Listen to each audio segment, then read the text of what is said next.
There we go. Okay. So good morning, good afternoon, or good evening, depending on where you are. We're going to begin with a few prayers, which Mary Ellen is going to put up, just to start taking refuge and generating bodhicitta and so forth. Thank you, Mary Ellen.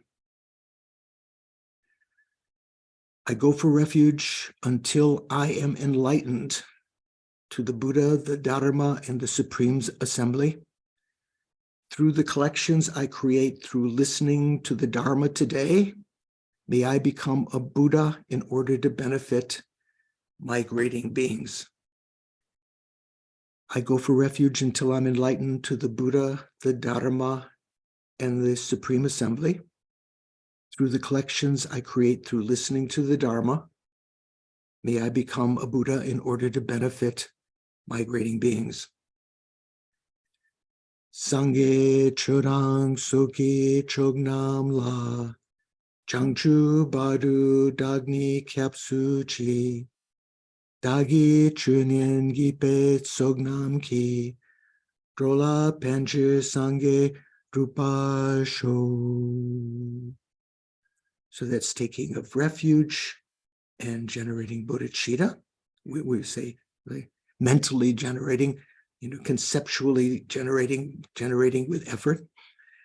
And then mandala offering, imagine the whole universe, what you see out your window, all your possessions, all the, the moon, the sun, the planets, the stars, our galaxy, other galaxies in our universe, other universes that we don't have any knowledge of right now with modern science, all of it transformed into a pure land, because we have some karmic connection in terms of collective karma with all of these things, even things that we don't own.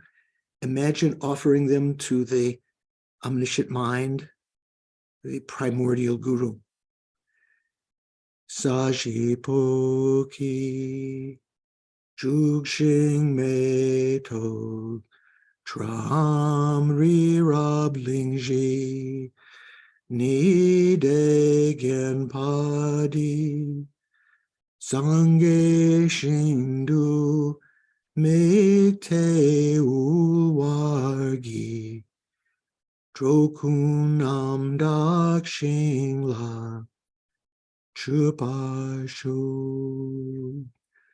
And then while still holding the mandala or the mudra, requesting the omniscient mind that is blessing our, ourselves to give teachings and appropriate to our minds and appropriate to the minds of all the disciples. Jesun Lama Dampa Kenam Ki Chuku Kala Kense Chu Sinte Jitar Sampe Dulje Zimalam Sabke Chuki Charpa up to soul. O holy and perfect pure Lama, from the clouds of compassion that form in the skies of your Dharmakaya wisdom, please send down a rain of vast and profound Dharma, both the extensive, vast, meaning the method side, and the profound, meaning the wisdom side, precisely in accordance with the needs of those to be trained. Idam Guru Ratna Mandalakam Niryatayami. Thank you. So good to see you. We're going to begin with a little meditation. So sit comfortably. Relax your body. Relax your mind. Take off my glasses.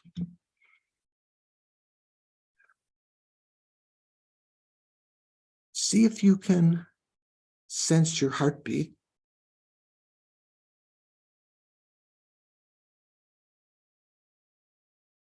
It's obviously not something that you easily can control. In the same way, turn your attention to your breathing without consciously controlling it. Just watch it. When you recognize when it's going in and out, hold that with mindfulness to the exclusion of any other thoughts that might pop into your mind.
Don't get distracted by what light comes in your eyes, nor by the seeming irrefutable presence of your body. Let go of your ego. Just watch your breathing.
Then if your mind is a little bit calm, and I say it like that, if, it means if it isn't, you can continue watching your breathing. Bring your attention to your mental consciousness, the contents of your mind, because the consciousness at first is difficult to sort of grasp onto. We know it through the mind's objects. Recognize that they're arising in a fashion that they can easily arise and easily be dismissed, be easily absorbed back into the consciousness or disappear. So focus on that spaciousness of the mind within which they're arising, letting go of the objective thoughts, focusing instead on the subjective mind.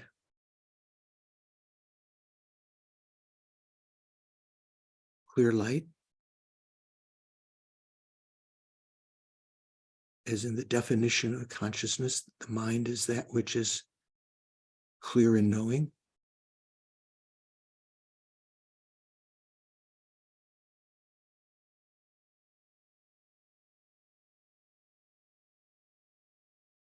Here you're trying to know its clarity, the fact that it does not obstruct the entry of thoughts into your mind, or does not obstruct the arisal of the objects of direct perception. It doesn't hinder the dismissal or absorption of thoughts back into consciousness.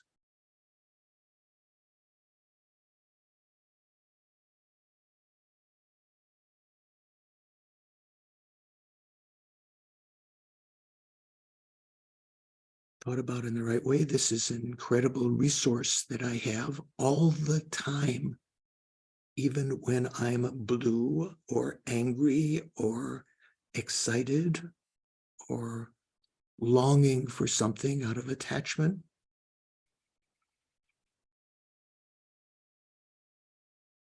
We know we can get rid of those thoughts in an instant.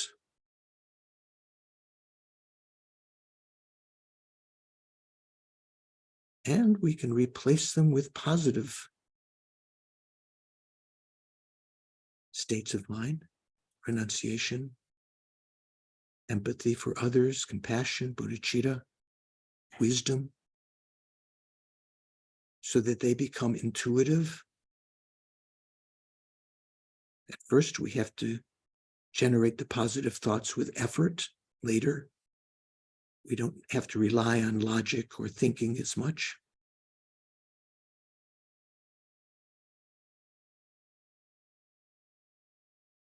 The fact that I can recognize this clear light nature of the mind, that we can also call the developmental Buddha nature, it's conventional Buddha nature,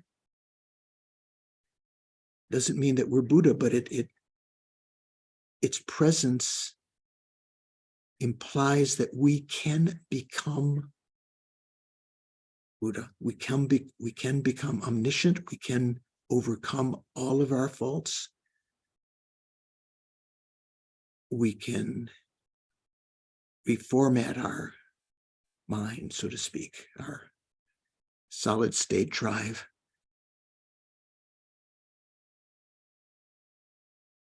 Like in the Vajrasattva meditation, when we imagine white light coming, pervading our mind,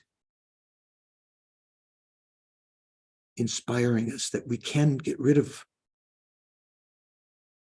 negative thought patterns and even the karmic imprints that past thoughts and actions have created. The fact that we can recognize this is due to this auspicious moment we have right now, being born as a human in the midst of a country where we are free to practice spirituality. We have all our senses. The Buddha has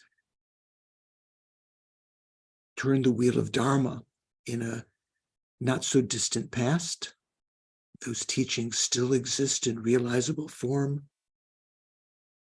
There's a community of like-minded individuals who, like us, have some faith, at least hope in the teachings. There are benefactors like those at Shantideva Center today that are helping with to provide the infrastructure for Khyentse Rinpoche's teachings earlier this morning.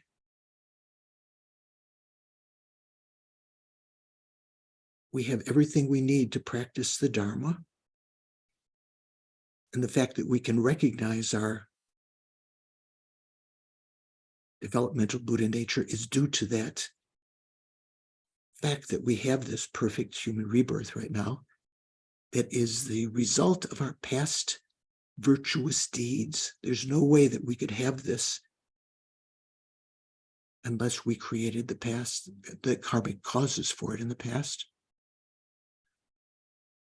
What we do with it is up to us. We can use it to accumulate friends, to exert our power, to be seen as never wrong, to be wealthy,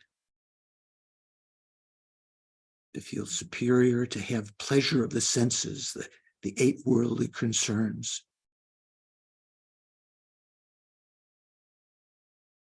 Or we can use it with some insight, having heard the Buddha's teachings that this is not our only life, that due to our karma, we will continue to be born in cyclic existence until we can overcome the causes of suffering, klesha and karma. Klesha meaning their unskillful states of mind, especially grasping at some kind of findable existence.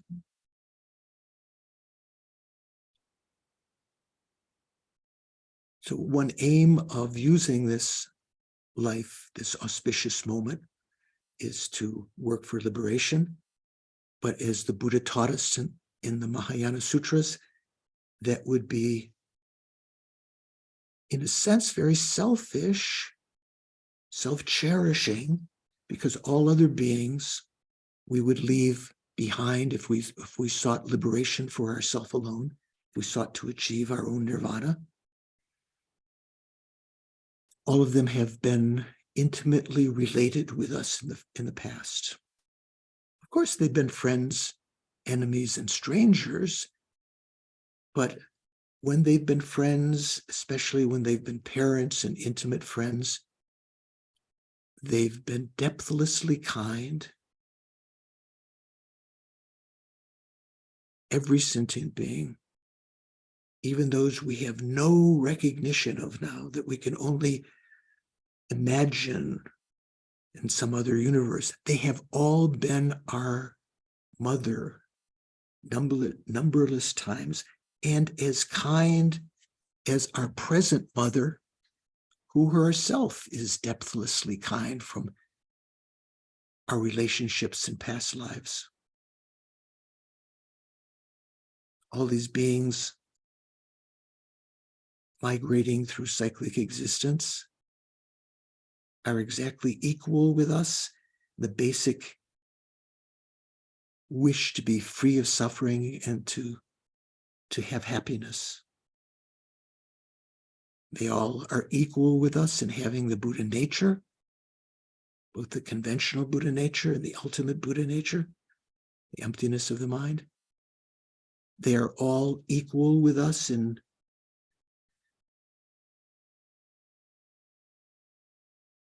being, suitable, or being eligible to achieve enlightenment, worthy of achieving enlightenment. There's no being that doesn't deserve to become enlightened. Even the most insidious people that we recognize now are the most dangerous animals or extraterrestrial aliens that might want to imperil our civilization. If they're sentient beings, they've all been our mother. And they are without, for the most part, a refuge protector right now. Some that are practicing spiritual path have found, but most beings in the universe are not. They have no protection. They're simply going on their own whims, their own desires, or the fabricated philosophical or religious systems that give them superiority. It would be thoughtless and selfish of us to work only for our own welfare. Not only this lifetime, in future lifetimes, to find liberation only for ourselves, leaving all of these sentient beings, just leaving them aside. In order to benefit them, it's not enough simply to help right now with medical care or education right now, getting them a job or giving them donations. That's definitely helpful and beneficial. But the only way that we can really help them is by teaching them the path leading them out of some of cyclic existence into liberation and enlightenment. And to do that correctly, without error, spontaneously, effortlessly, I have to become myself enlightened. To become enlightened, I need to hear, contemplate, think about the teachings, and especially meditate on the teachings with the support of the collections of merit and wisdom. So with those aims in mind, to hear, contemplate, meditate on the teachings, and to accumulate the collections of merit and wisdom, I'm going to right now put that into practice by participating in the class this morning, or this evening, depending on where you are, with the aim of enhancing my understanding, my empathy, my compassion, my renunciation, my wisdom, and thereby accumulating merit and wisdom to become a Buddha, so that I can extricate every sentient being from samsara and place them in the everlasting happiness of enlightenment. I'm going to listen to the teachings in order to become a Buddha, in order to benefit all sentient beings.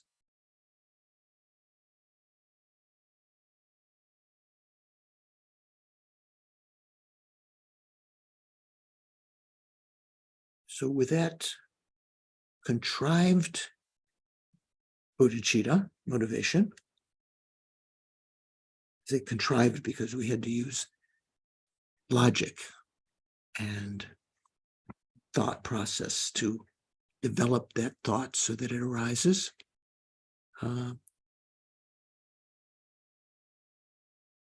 Yeah. So anyone have any observations, either about meditation, our meditation at the beginning, our prayers, about or questions about previous class before we start?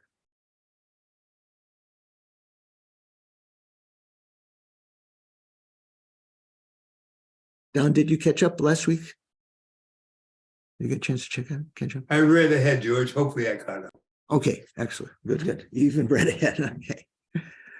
So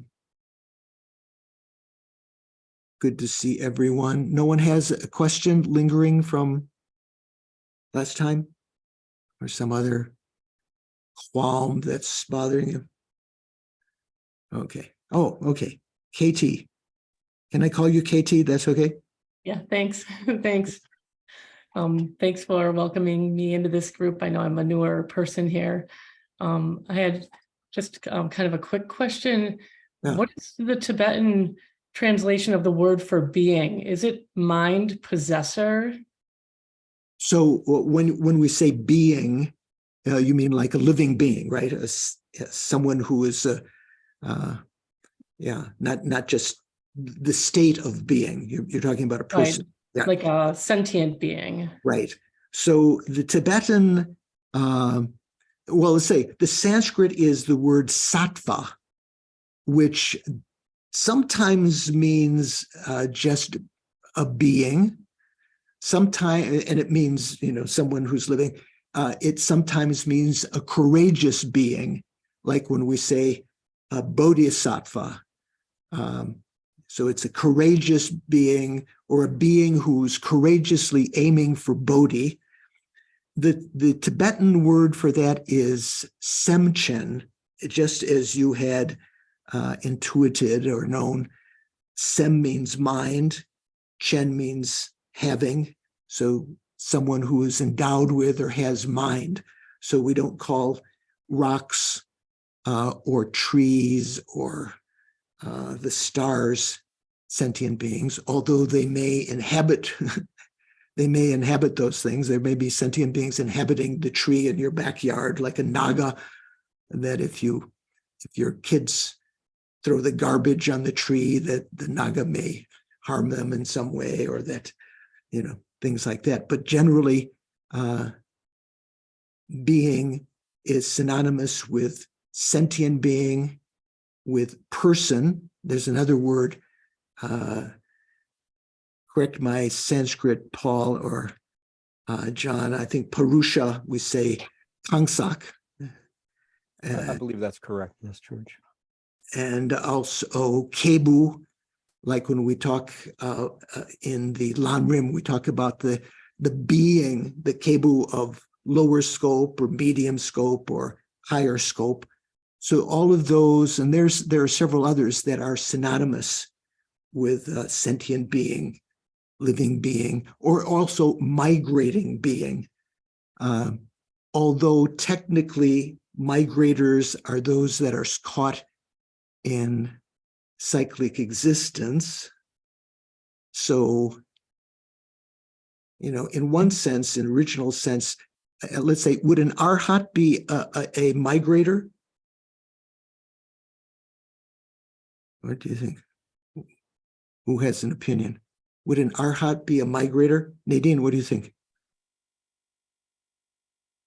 An arhat is not a migrator because he has attained liberation. Right. They're no longer caught in cyclic existence in the general meaning of the term migrator, although sometimes people may expand it. So it's not exactly a synonym, but in our prayers, often the word drowa, which means migrator, is used kind of synonymous.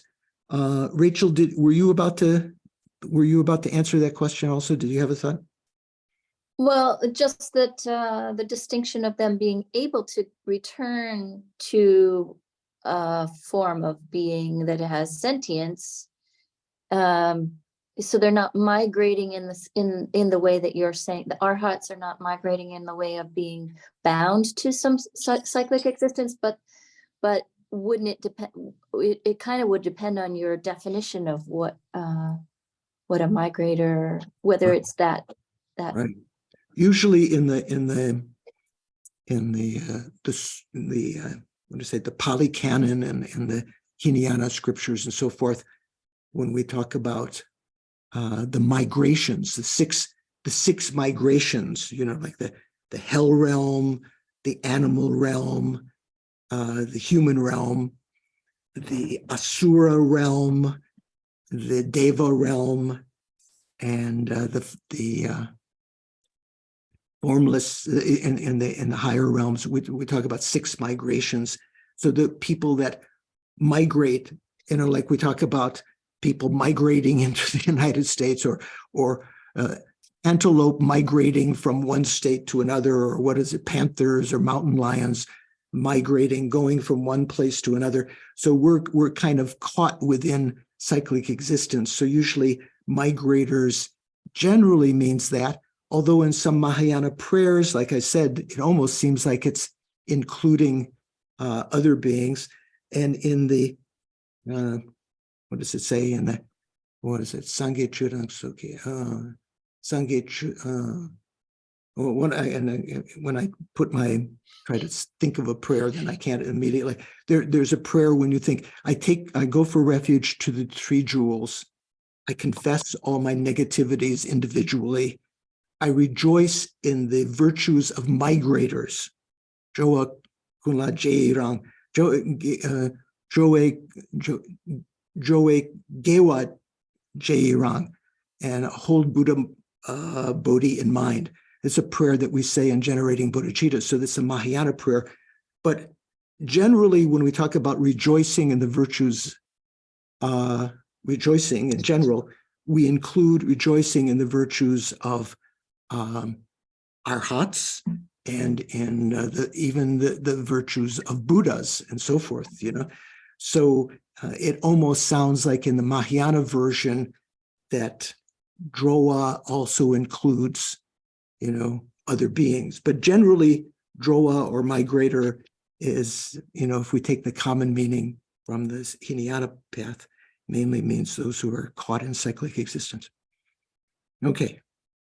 Someone else have a thought? Okay.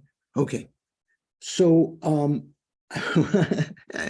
I wanted to begin by pointing out this one little sheet that Doris kindly put up on the Facebook page about Lama Tsongkhapa's critics and those who were the objects of his criticism. So, for instance, in illuminating the intent,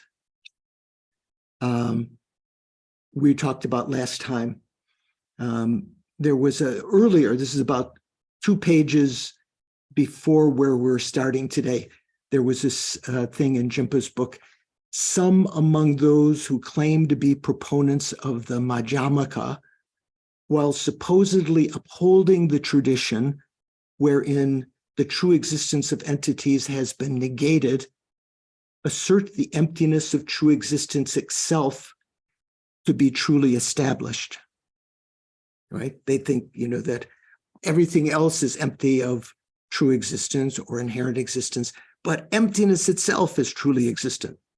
Some others, Jinpa translated, assert the ultimate nature of things as an affirmative truth, independent and truly established.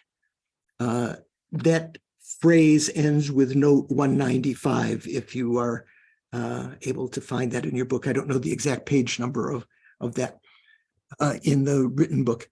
So when we talked about that last time, John had suggested that maybe the person who was implying that emptiness itself is inherently or truly existent might be Gorampa.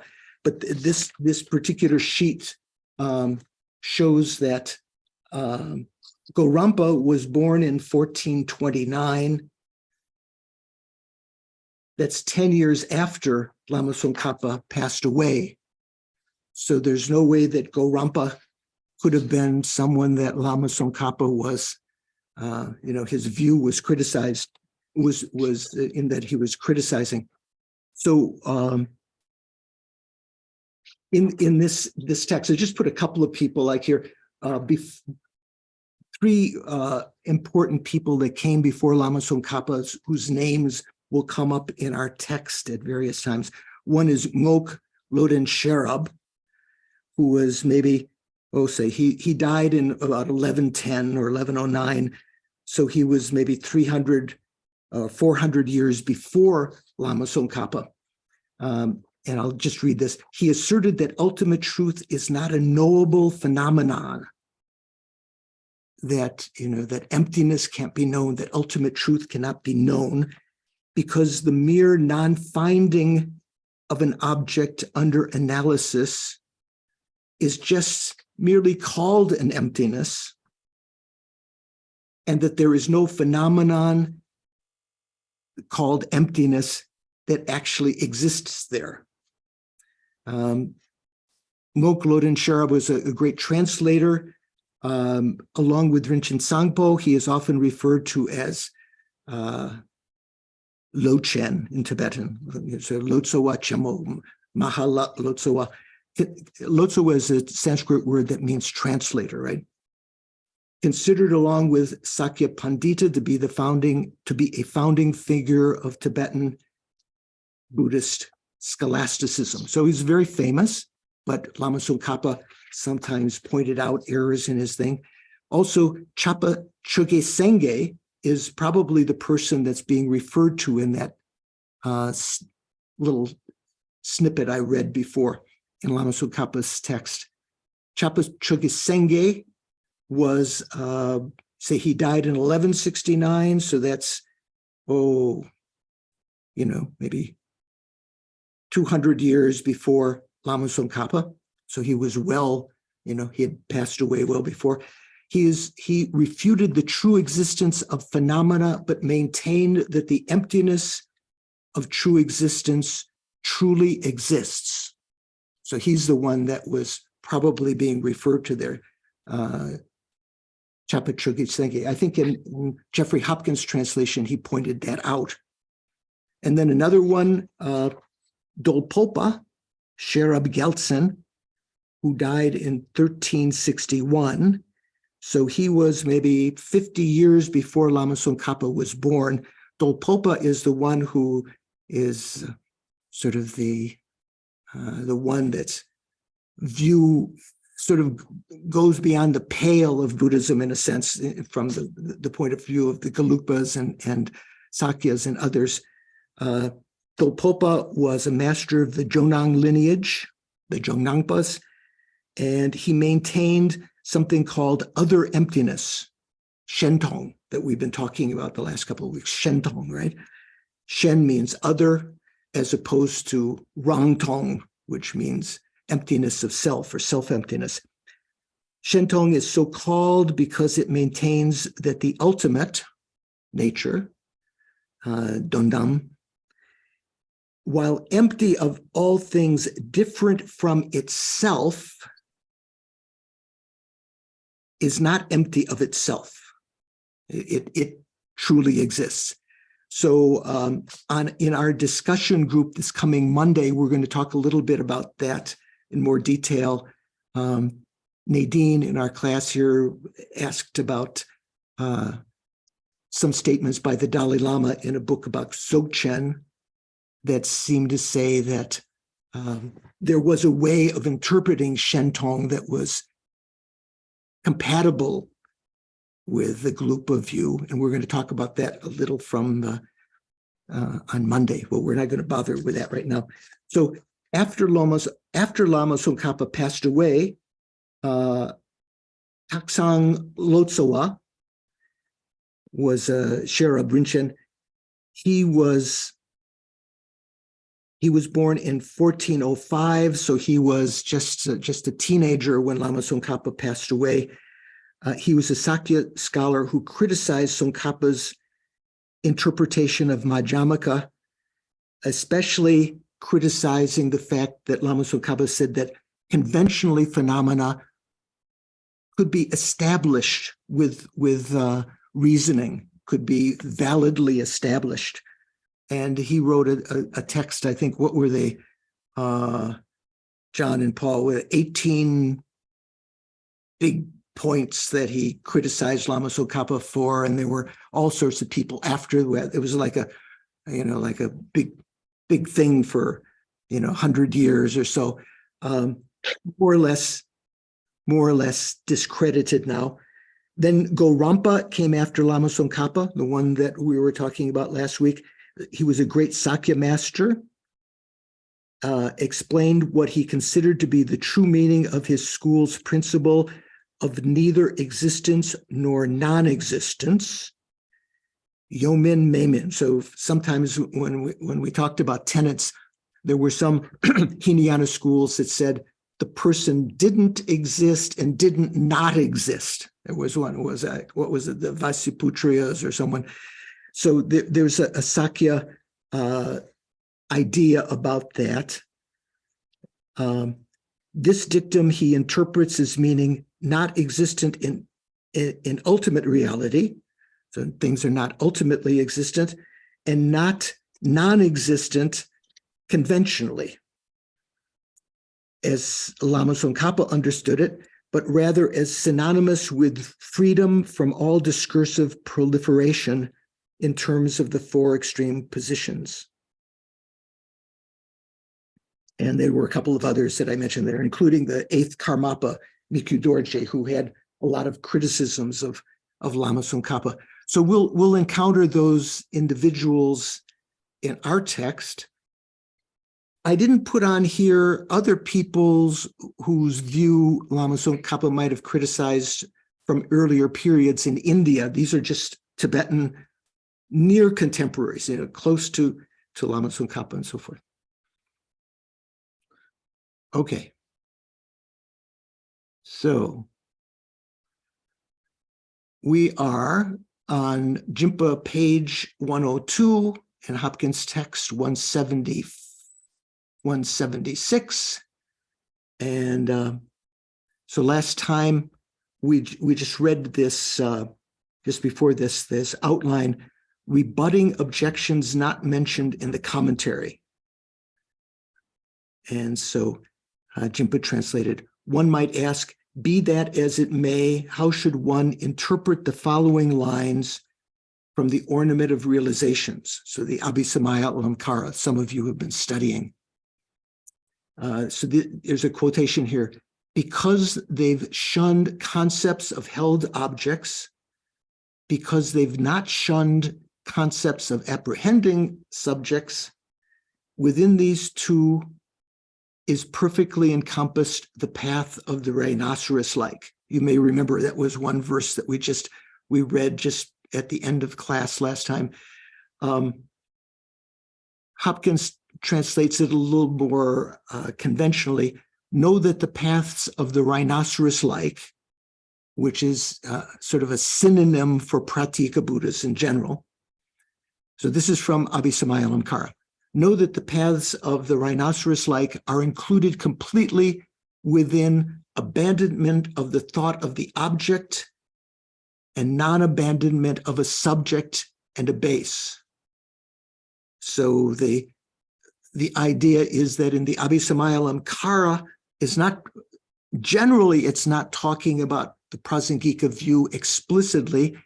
The general view, well, let's see, Doris, what's the general tenet system of the Abhisamaya Alamkara? Where did Doris go?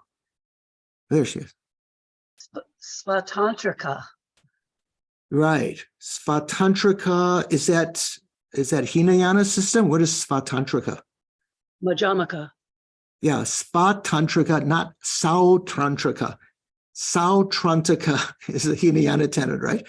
Like sutra, Sau, S-A-U, a variation of like sutra. Svatantrika is like when we talk about svabhava, sva means self. Svatantrika, and among the Svatantrikas, do you know which particular school?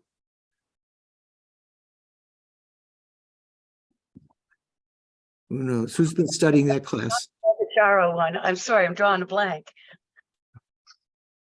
Paul, do you know? I'm pretty sure that would be the Sautrantika Svatantrika Madhyamakas. Yeah, okay. Or as opposed to the Yogacara Svatantrika Madhyamakas. Well, there's some, it seems like here, sounds a little bit like, almost like the Yogacara Svatantrikas. But anyway, so what it's saying is that from the Abhisamaya Alamkara, which was taught by Maitreya to a Sangha, right, and became a kind of like a textbook to explain the hidden meaning of the Prajnaparamita Sutras. The explicit meaning of the Prajnaparamita Sutras is emptiness, right? The sort of implicit teaching is the stages of the path, the extensive deeds. So you get both the extensive deeds, the method side, and the wisdom side together explained. So they're explaining the wisdom side from the Svatantrika, one of the schools of the Svatantrika, and the method side. So it's talking about the Pratika Buddhas as, like the text says, this states that the Pratika Buddha path can eliminate conceptualizations clinging to true existence of objects, or as Jimpa says, in relation to objects. So it understands that objects are not truly existent. It doesn't use the word inherently existent because this is generally the Svatantrika would say that things are inherently existent, but it is not able to eliminate conceptualizations clinging in relation to subjects. So the Pratika Buddhas, from their point of view, the text seems to imply that they're kind of like middling between the Shravakas and the Bodhisattvas. Bodhisattvas realize that both the objects and subjects are empty of true existence. The Shravakas believe both are truly existent, and the Bodhisattvas believe neither are truly existent, right? So they're like in between. So where we're starting today, Also, how does one interpret the following? Well, let's see. What was this? One might ask, how do you interpret that stanza from the Abhisamaya? And then also, there's another, how do you interpret this? How do you interpret the following, where clinging to the true existence of objects is said to be an obscuration to knowledge? So again, from the Abhisamaya Alamkara. From our own studies earlier, we were talking about from Prasangika point of view, grasping or clinging to true existence is considered to be a klesha, right? From the Prasangika point of view. Lower schools don't believe that it's a klesha. They believe it's something that doesn't have to be overcome to achieve liberation. So that's kind of in line with this. It says, because they undermine respectively the three, afflictions, knowable, and the path, there are purities, that of the Shravaka, the rhinoceros, and the bodhisattva. So again, rhinoceros refers to Pratika Buddhas. So what is another way of translating it? Jeffrey translates that, due to diminishment of the afflictions, objects of knowledge, and the three paths, there are purities of the learners or students, the rhinoceros-like, and the conqueror's children. So what does that mean? That means from the Abhisamaya Alamkara, it's saying that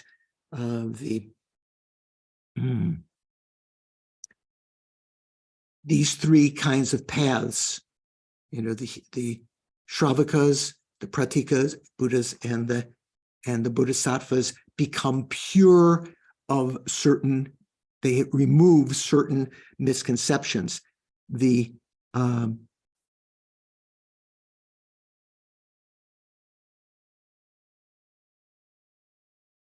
Here it's connecting afflictions, the purity of afflictions with the hearers,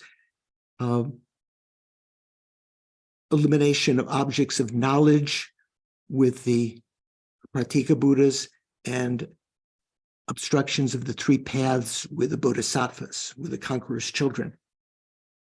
So in regard to that, Jeffrey Hopkins had a note, so that's not in Jimpa's text. Note number 83, it says, according to Panchen Sonam Drakpa, who knows who Panchen Sonam Drakpa was? Mikhail, do you know these names? Panchen Sonam Drakpa?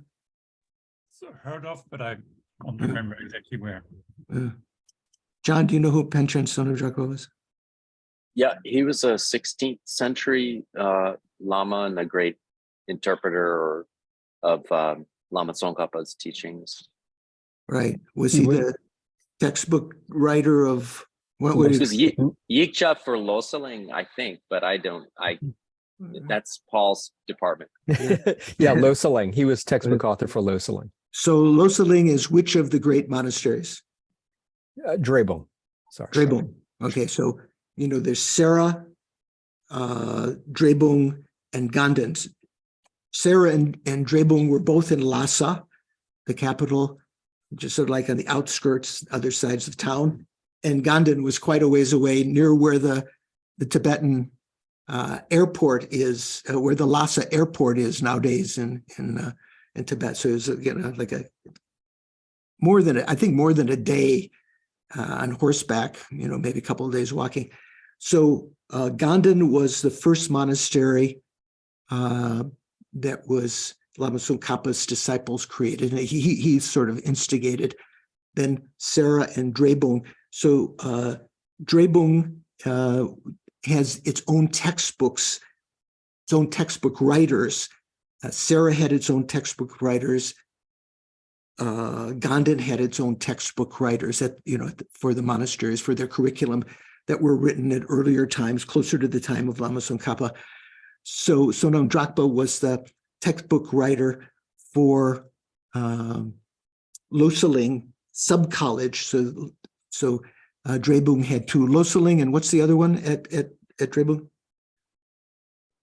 Gomang. Gomang, many doors. So So according to Sonam Drakpa, true cessations in the continuums of hearer arhats, hearer four destroyers. So they're true cessations, they're purities, right?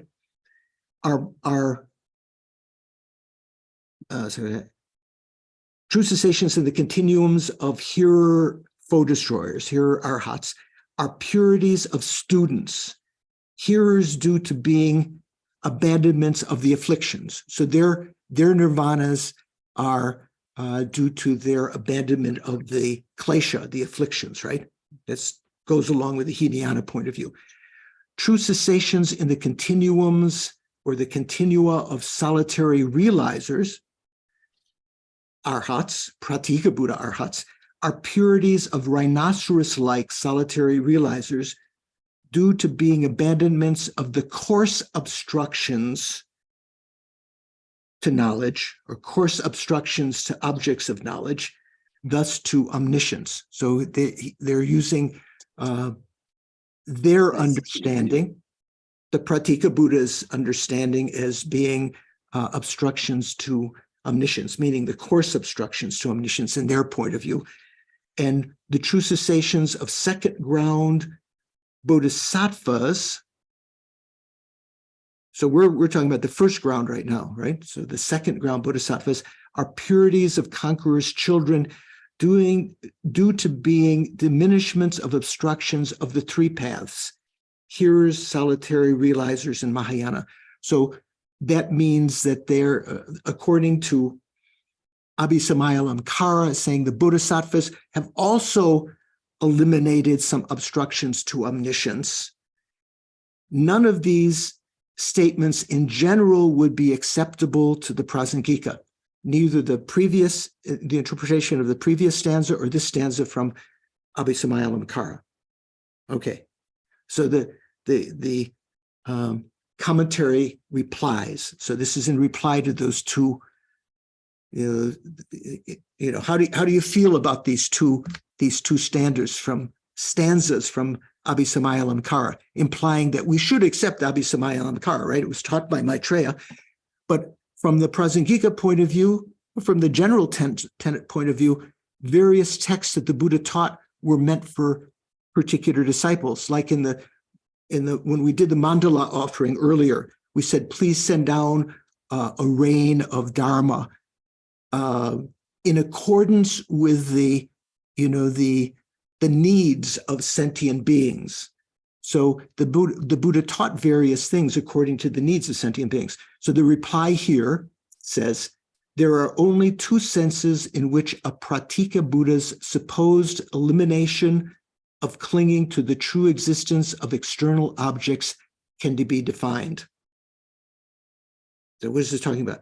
The pratika Buddhas are clinging to the true existence, or they've eliminated true existence of clinging of objects, grasping to objects as truly existent.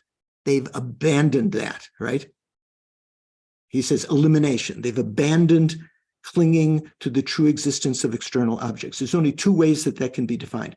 One is that while the existence of external objects is established through valid cognition, they accept the existence of external objects, maybe like the Svatantrika, as Paul was saying. Their true existence is negated through reasoning. That's one way of interpreting that. And by meditating on this fact, as set forth in the Madhyamaka thought, one comes to eliminate clinging to their true existence. Okay? Alternatively, as in Chittamatra thought, maybe like in the Yogacara Svatantrika, one negates external objects through reasoning. What is it? How does the Chittamatra refute? What does that mean? Chittamatra refutes external objects. Stephen, do you know what that means? Oh, thank you, Venerable George. So what Chittamatra says is that external objects are empty of being a separate I can't remember the word, as the separate nature of separate nature from them. Thank you. Yeah. Separate substance from the mind. Right. So that the sense of there being something distant away from the mind, an external world, is refuted. They say that the emptiness refers to the emptiness of the, let's say, example, form and form realizing consciousness, let's say like I consciousness, as being different substances. It seems like our consciousness, our I consciousness is one thing, and there's trees and bushes and cars out there, separate. So that's when we talk about mind only, that's kind of the implication. They still use the word, you still use the expression external world, but it's not a different substance than the mind. So this, where did it say here? This alternatively, as in Chittamatra thought, mind only, one negates external objects through reasoning. They have their own reasons to refute the existence of external objects because they arise from the same bija, the same seed in consciousness, in the alaya vijnana that gives rise to the thought, the consciousness and the object. They both come from one seed, so they're not different. And then by meditating on this fact, one eliminates grasping at the existence of external objects. So these are the two ways you could interpret that they have eliminated clinging to the true existence of external objects. Of these two, if it is to be understood in the first sense, sort of like the Sautrantika, Spatantrika, Madhyamaka, this is a mouthful, right? It's sort of accepting that there are external objects and refuting their true existence. This is untenable. You can't explain it that way. For if, while capable of positing external reality in general, right? So Sautrantika, Svatantrika says there is external reality in general. One has negated its true existence through a reasoning probing into the truth of its suchness. Then on the basis of the force of the previous reasoning, one should be able, the instant one inquires, to realize that the subjective cognition also lacks true existence. What is this saying? This is saying kind of like sometimes the words obscure the meaning, and if you say it just like in a simple sense. So what it's saying is that if the Pratika Buddha is said to have realized the emptiness of external objects, but has not realized the emptiness of the mind itself, that's baloney. It's an American expression. Maybe if you're in Europe, you like baloney. I don't know. That's wrong, or as he says, that's untenable. Why? Because if you've realized the emptiness of one thing, external objects, by simply applying that logic that you came to prove the emptiness of external objects, applying it to the mind, you know immediately also the mind is empty of, true existence. That's so that, and to prove that, he quotes this famous stanza from Aryadeva's 400 stanzas text, the yogic deeds of bodhisattvas.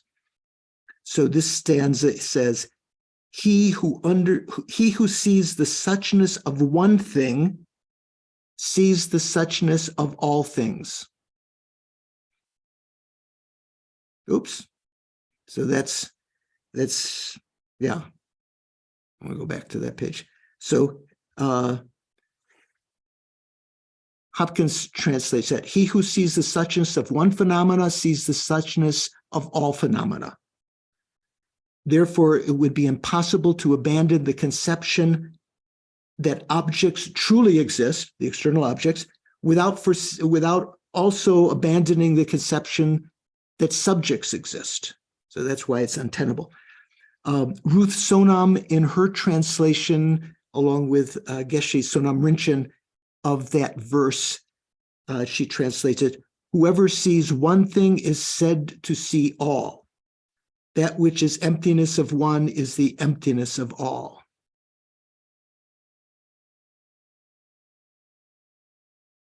So in the commentary to that, the 400 stanzas that Ruth Sonam translated that you can get in book form, it's a commentary to the 400 stanzas by, I think, by Gyaltsabche, right? So in that, Yes, yeah. George. So Ruth translated this from Gyaltsabche's commentary. It is like the following analogy. I find this very useful. It is like the following analogy. By drinking one drop of seawater, you know the rest is also salty. Does that make sense? I like that. So kind of like, you know, one thing is empty of true existence. Therefore, you know, everything else is like the sea is all like the, you know, you take one drop of water that's salty, that must be the whole sea is like that, right? Because you can see it's all like one continuum. So if you know one thing is empty of true existence, you know everything else is also. That which is the emptiness of one thing is the emptiness of all, means this very emptiness of true existence is the fundamental mode of existence of all phenomena. It does not appear in different ways. You know, emptiness does not appear in different ways as colors blue and yellow appear. However, one should not assert in relation to an inferential cognition, you know, like a conceptual realization of emptiness, that the awareness cognizing the pot's emptiness of true existence cognizes the woolen cloth's emptiness of true existence. These are classic examples when you talk about, you know, phenomena to apply logic to. They talk about pots and woolen cloths, things like this. It is like the space in different receptacles. So like, say, for instance, where's my cup? So my mug has space, the lack of obstructing contact, not talking about emptiness. The cup, the mug has space within it, right? The lack of obstructing conscious. The glass has its own space within it, the lack of obstructing contact. The lack of obstructing contact is the same obstructing contact, but you can't say the space of the mug is the space of the glass, right? Okay, so subtle differentiation there. And then just a little more detail. Jitsumba, the Yiksha writer, the text writer. So, you know, the monasteries had their own textbooks that they studied the various subjects. So Jason Chukyi Geltsen was the textbook writer for Sarah J. And his general meaning of the Madhyamaka text is called the Umachidon. So those of you studied those things, you know, Umachidon, when the monks debate, that was one of their main textbooks. He says, it does not follow that when one cognizes the emptiness of one phenomena, one cognizes the emptiness of other phenomena. It's a subtle difference here. These citations mean that when a valid cognition ascertains the lack of true existence with respect to one established base, you may remember, is a synonym of existent phenomena. So when you have cognized the lack, so what is it? When one ascertains the lack of true existence with respect to one phenomena, one existing phenomena, the lack of true existence of another base can be cognized merely by directing the mind to it with the question whether or not it is truly existent. This implies that the whole process of reasoning, which included the initial cognition, does not need to be repeated. You don't have to, again, analyze every single phenomena, whether it is inherently existent. when you've realized the non-true existence, here is talking about true existence, when you've realized the non-true existence, the emptiness of true existence of one phenomena, simply by using the same logic on anything else, on my lap, on my iPad, on the trees, you can realize it instantly. It's not as saying that the emptiness of one thing is the emptiness of other, because they are different. How are we doing? Making sense? Richard, what do you think? Okay. Toby? You okay? Okay. Paul. Right. So this is why, as you were saying, Maitreya's text would be from the perspective of Yogacara Svatantrika or Madhyamaka, right? Because if it was from the perspective of Svatantrika, Sautrantika Svatantrika, Madhyamaka, then having realized, then a Pratyeka Buddha having realized the emptiness of the object would necessarily realize the emptiness of the subject. Whereas if it was Yogacara, then it would be realizing the absence of duality of subject and object, but still would make the mistake that the consciousness was existent. I think that's what you were saying, right? Right. Yeah. So as it said here, where were we saying? So their true existence through reason, when it comes to, so of these two, if it is to be understood in the first sense, this is untenable. For if, while capable of positing external reality in general, one has negated its true existence through a reasoning probing into the truth of its suchness, its emptiness, then on the basis of the force of the previous reasoning, one should be able, the instant one inquires, to realize that the subjective cognition also lacks true existence. So that's just before the quotation from Aryadeva. So then Lama Tsongkhapa continues, choosing the understanding the meaning in the second sense represents, in fact, the standpoint of the commentarial tradition of masters like Haribhadra. So remember when we talked about, I gave you a list of these various Indian masters, when we talked about the 17 Nalanda Pandits, I think someone pointed out that Haribhadra was not on the list, but Haribhadra was a successor to Vimuktesena, who was on that list, Arya Vimuktesena. So Haribhadra was the great Tibetan, Indian scholar who wrote a text called the Sputarta, the Deba Dunsel, Delwa Densel. Delwa means commentary. Dunsel means the clear meaning, sort of like some of you were talking about the prasana pada, meaning it wasn't so clear, but the clear meaning commentary. So there's another commentary by Haribhadra that I had the honor of translating when I was at Instituto Lama Tsongkhapa. It's sort of the basis upon which the monastic traditions in Tibet, Kagyu, Sakya, Nyingma, and Gelugpa, all of them used to study Abhisamayalankara.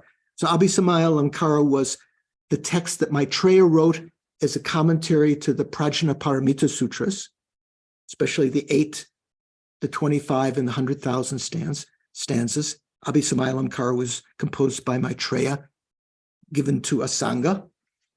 And then to understand that text, which is very, very dense, just like sometimes words one after the other, Haribhadra wrote his commentary, the clear meaning commentary. So choosing to understand the meaning in the second sense represents, in fact, the standpoint of the commentarial tradition of masters like Haribhadra. So the general consensus about what Abhisamayalankara was talking about. For according to them, the absence of external reality is established by valid cognition. The absence of external reality is established by valid cognition. So they would be Yogacara Svatantrikas. How are we doing? David, what do you think? Is this, are you grokking this? I'm trying to. So I mentioned pieces fall into place, but then they kind of, yeah. in a communication with Diana Abramo, I'd mentioned I grokked that. She had sent me some medical information. So I grokked that. And she said, "Oh, a blast from the past." And maybe you younger people don't know that expression, grokking something. Jennifer, you know what grokking means? So like, got it. Got it. Okay.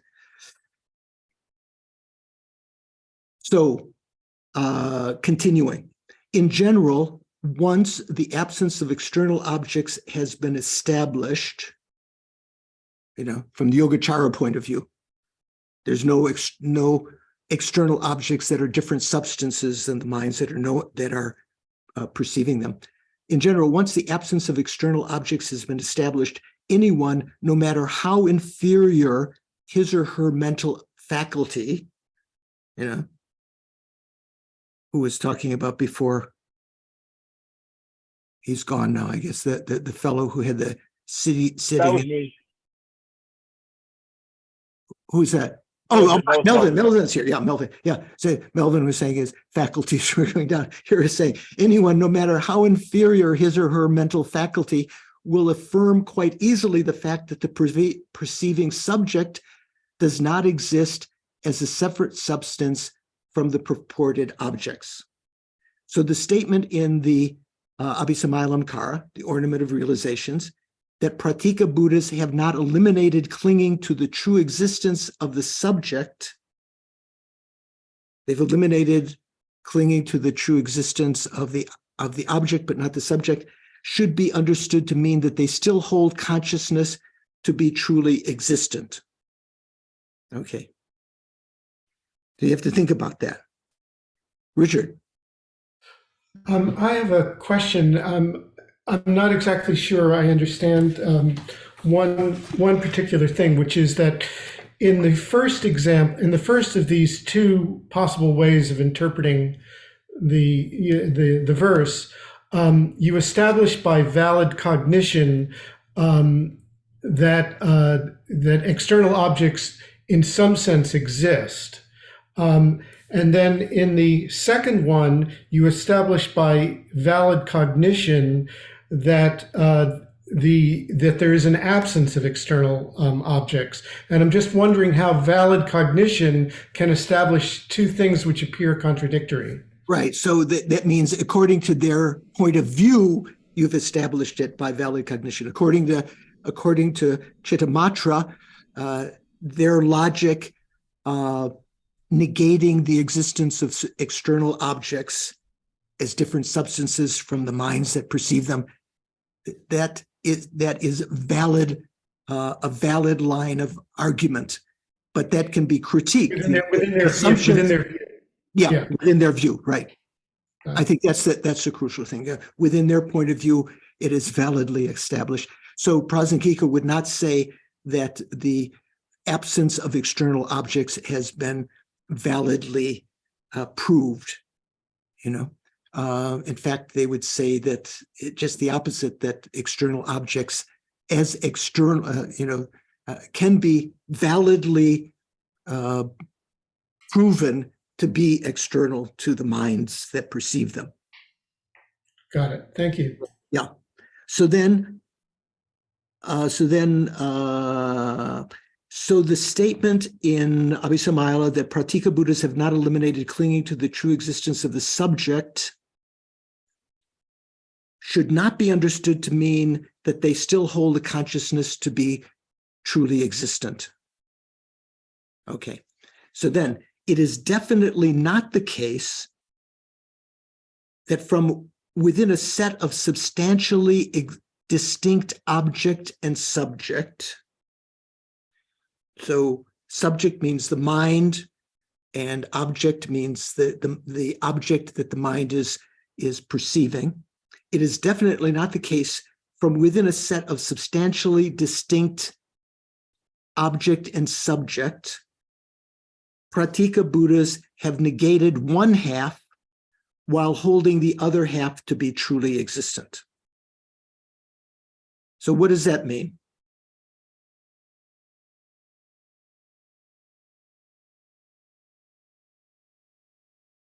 Nadine, were you going to, you had a question, not an answer to that one, right? Yes, Venerable George, you just read should not be understood to mean that they still hold consciousness to be truly existent, but the not is not there in the text.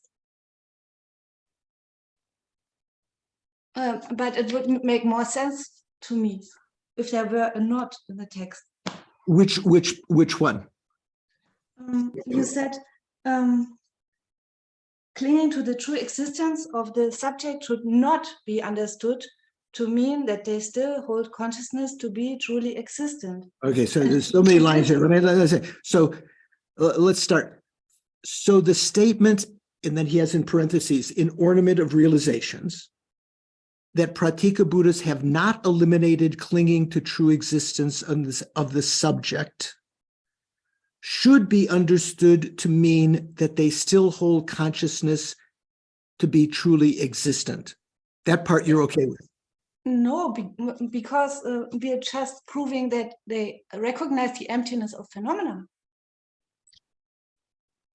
So let me And read. consciousness is a phenomenon.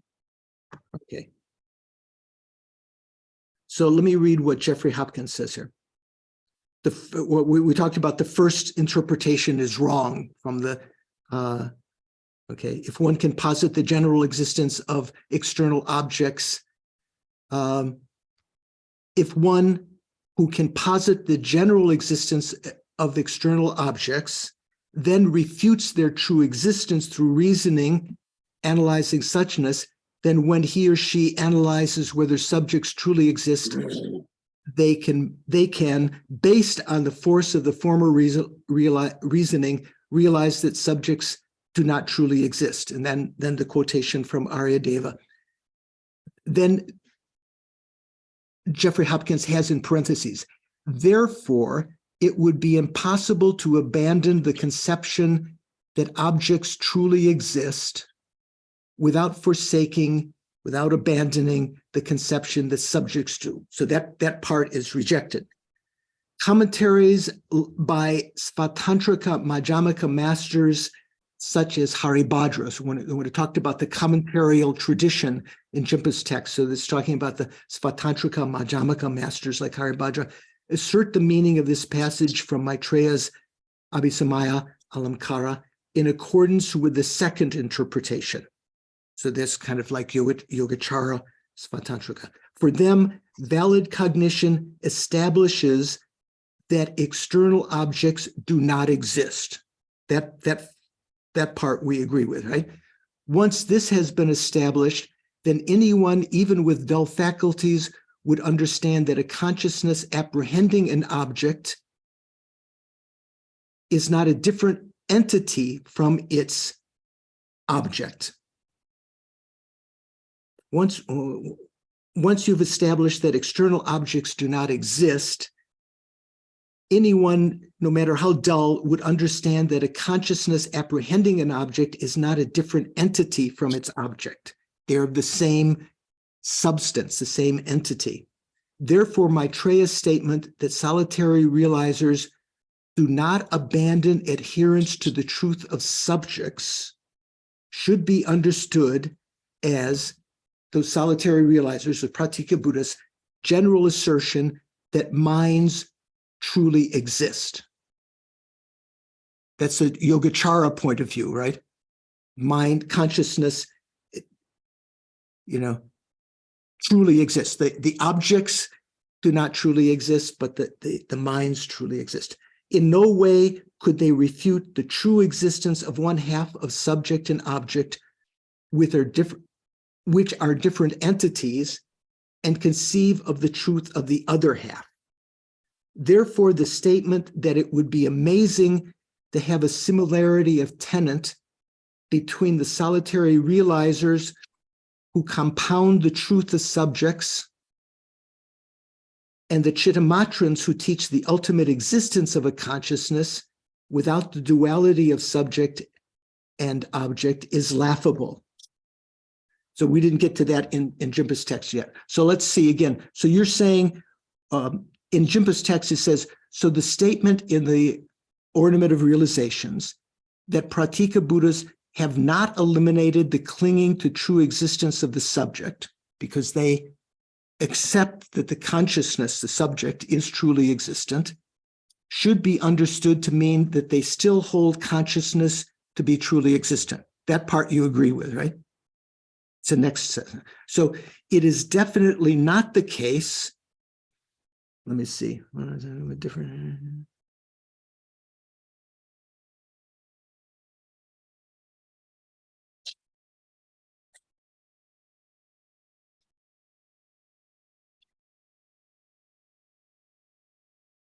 So Jimpa says, it is definitely not the case that from within a set of substantially distinct object and subject, Pratika Buddhas have negated one half while holding the other half to be truly existent. So do you disagree with that statement, Nadine? Or is it after that? No, that statement makes sense. Okay. Would be Regard- absurd otherwise. So the next thing, right? Regarding those who amusedly remark that it is astonishing to see a similarity between the philosophical standpoints of the Pratika Buddhas who propound the true existence of subject and that of Chittamatra who propound ultimate reality of non-dual consciousness. So they're saying that the consciousness is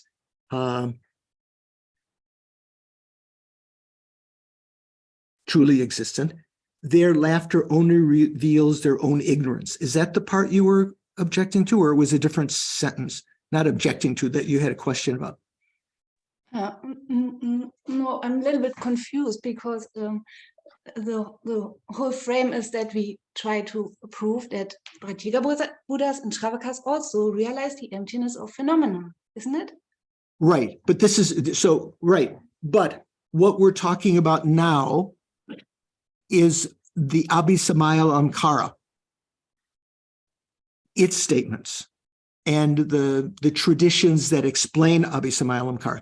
Abhisamayala Ankara, so it's only the Prasangika that say that Shravakas and Pratika Buddhas realize emptiness, necessarily. They have to realize emptiness to achieve, to become Aryas, to achieve their nirvana. Abhisamayala Ankara, as explained by Maitreya, doesn't say that. It interprets it in a sort of an earlier, sort of like a halfway between Prasangika and the Hinayana interpretation. Hinayana interpretation is that it's enough just to eliminate the klesha by realizing the lack of a self-supporting existent person, right, to achieve nirvana. Prasangika says, no, you have to realize emptiness of true existence. The Svatantrika Madhyamaka says you have to realize, in order to become a Buddha, you have to realize the emptiness of all phenomena, the emptiness of true existence of all phenomena. But to achieve liberation, you can realize the lack of a self-supporting existent person, or to have an intermediate enlightenment, like the Pratika Buddhas, you realize that the objects are not truly existent, but still holding on to the subject as truly existent. So it's like halfway. Does that make sense?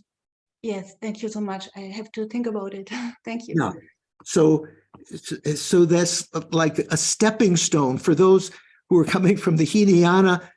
They can maybe, kind of accept the, Maitreya's presentation of that.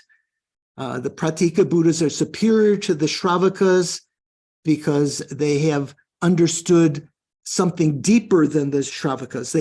They've understood the lack of a self-supporting, substantially existent person, but then they've also eliminated the subtler kind of ignorance that holds external phenomena to be inherent, or to be truly existent. and therefore they've eliminated what, according to Maitreya, is some obstruction to omniscience. From the Prasangika, that would not be an obstruction to omniscience. Why does it not have anything to do with Chittamatra? It sounds very similar. That's Yeah, it is. It's saying so.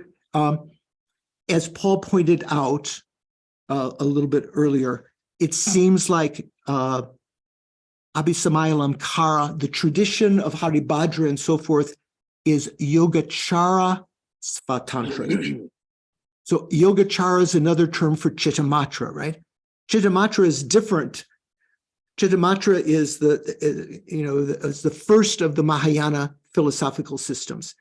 Above that is Madhyamaka. Madhyamaka has the Svatantrika and the Prasangika. The Svatantrika has a part that's similar to the Sautrantikas, the Hinayana tenets, and a part that's similar to the Yogacara or the Chittamatra. So they call it Yogacara. You could call it Chittamatra Svatantrika also if you wanted to, but the terminology, usually they call it Yogacara. Okay? So, Thank you. Yes. yeah. Thank you. So, Ida, is that a mudra of fright? You've got your fist in front of your mouth. Are you okay? You okay? Okay.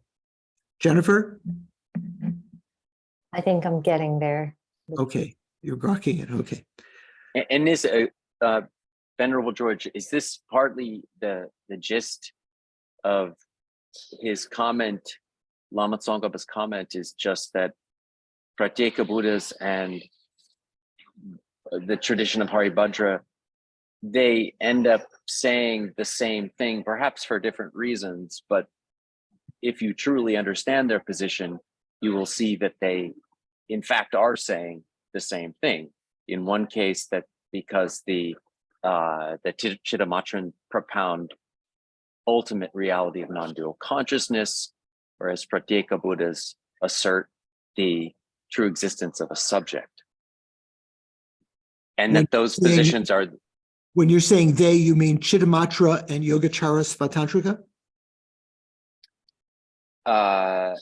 No, well, the comment is between, or is the similarity between Pratyeka Buddha, presumably as a Hinayana school, and Abhisamayalankara as interpreted through Haribhadra. Okay, then? And that his comment is just the conclusion of that comment is that their position with respect to the ultimate reality or the existence, the true existence of a subject is actually the same. Well, they both say that, they mean different things by that. They mean different things by that, but for different reasons, they end up saying that the subject actually exists. Yeah, the subject actually truly exists. Yeah. True. Is that accurate? Is that correct? I think, yeah, the Yogacara Svatantrikas would say that the Pratyeka Buddhas have eliminated the ignorance that grasps to external phenomena as truly existent, but they have not eliminated the grasping to the consciousness being truly existent. So they're like, in that sense, they're like the Chittamatrans in that they have not eliminated that ignorance, even though the consciousness is empty of true existence. They didn't get that. They didn't get that far. If they'd gotten that far and they also eliminated the grasping to the true existence of phenomena, according to Maitreya's text, they would be like the bodhisattvas, that they'd realize the emptiness of both. Okay, so kind of like intermediate between Shravaka understanding and the bodhisattva understanding. Okay, Paul, you... Right, so if I understand correctly, George, so what you're saying then is that for the Pratyeka Buddhas, they eliminate a mistaken notion, but this is what you have to put it in the context. Sorry. Abhisamaya's point of view. Abhisamayalankara point of view, that they eliminate a mistaken understanding with regard to objects, but they do not eliminate a mistaken understanding with regard to subjects. Right. Which is different from Chittamatra, which thinks that when you eliminate a mistaken view with respect to objects, that is being separate from the consciousness does exist, but they hold that to be true. Whereas from the perspective of Abhisamayalankara, they're saying, well, no, the Pratyeka Buddhas have only a partial realization, they're still wrong. Whereas Right. Chittamatra would say, oh no, they're right. Right. And so that's the distinction, if I'm right. So they're still wrong with respect to the true existence of the consciousness, but they're better than the Shravakas because they've recognized that the external objects are not truly existent. So that gets them some extra points or something like that. So they have generally when we talk about the Shravakas, Pratyeka Buddhas, and Bodhisattvas, remember from the beginning of the text, we talk about intermediate realizers of suchness. Was a term that was used here in the Madhyamaka Vatara for the Pratyeka Buddhas.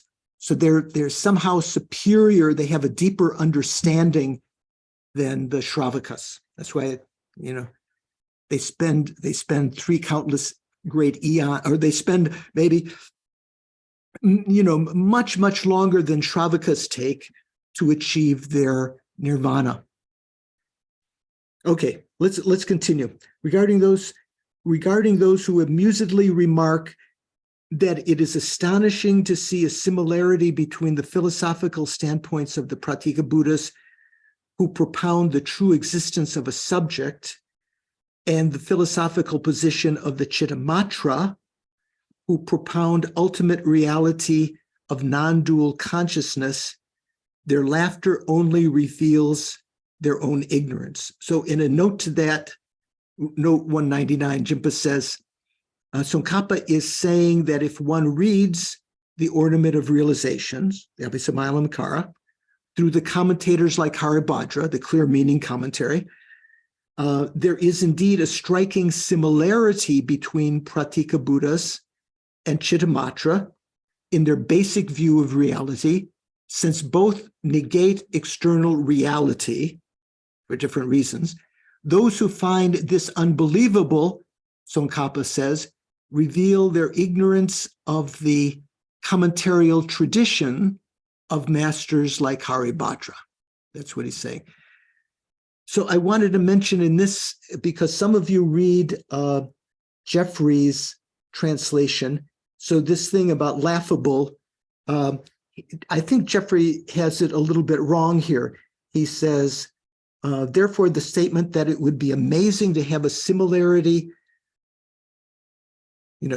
some that say it would be amazing to have a similarity of tenet between the solitary realizers who compound the truth of subjects and the Chittamatrans who teach ultimate existence of a consciousness without the duality of subject and object, is laughable even for the non-Buddhist Dipakas. This is on what, page 177. When Jeffrey mentions the non-Buddhist Dipakas, when I look at the Tibetan, there's nothing there. There is a phrase in the Tibetan where it says, at the very end of that sentence, those who don't know Tibetan won't make any sense of what I'm saying. He's saying that statement of amazement is selchepe shegedo. So selche is a Tibetan word that can be translated Dipaka, but there's no philosophical school that I know of called Dipaka. It just means illuminating, as Jimpa said here, reveals their own ignorance. So I think Jeffrey is, if you look at Jeffrey Hopkins' books, when he says, even for the non-Buddhist Dipakas, I think that's a mistranslation of that. Anyway, not important. Going on. Okay. Here, the Ornament of Realizations, Abhisamaya, when describing the Pratyeka Buddha path as the medium vehicle, Remember, from the Abhisamaya point of view, the Shravakas are the lowest vehicle, the Pratika Buddhas are medium, and the Bodhisattva vehicle is highest. As the medium vehicle, it distinguishes whether one has eliminated clinging to the true existence with respect to objects and subjects, right? The Shravakas have not eliminated that grasping to either. The Pratika Buddhas have eliminated grasping to the objects as truly existent, and the Bodhisattvas have eliminated grasping to both as truly existent, according to Abhisamayalankara. But as Nadine was saying, this has to all be looked at from this is just the tradition of Abhisamaya. From the Prasankika point of view, they all three have eliminated grasping to true existence of the objects and the subjects, right? They both have realized emptiness completely. By analyzing these two aspects, such a vehicle is described as superior to that of the Shravakas, that is, the Pratikas is described as superior to the Shravakas and inferior to the Mahayana. Hence, it is the medium vehicle. In this view, the view of the Abhisamayalankara, the persons of the three vehicles, the lesser, the medium, and the great, are characterized respectively as of inferior, middling, and greater mental faculties, right? Lowest faculty, medium faculty, highest faculty. Usually when we talk about faculties, there are different faculties, you know, the faculty of mindfulness and other things. But generally what you talk about faculty, sharp faculties, usually is referring to wisdom, the faculty of wisdom.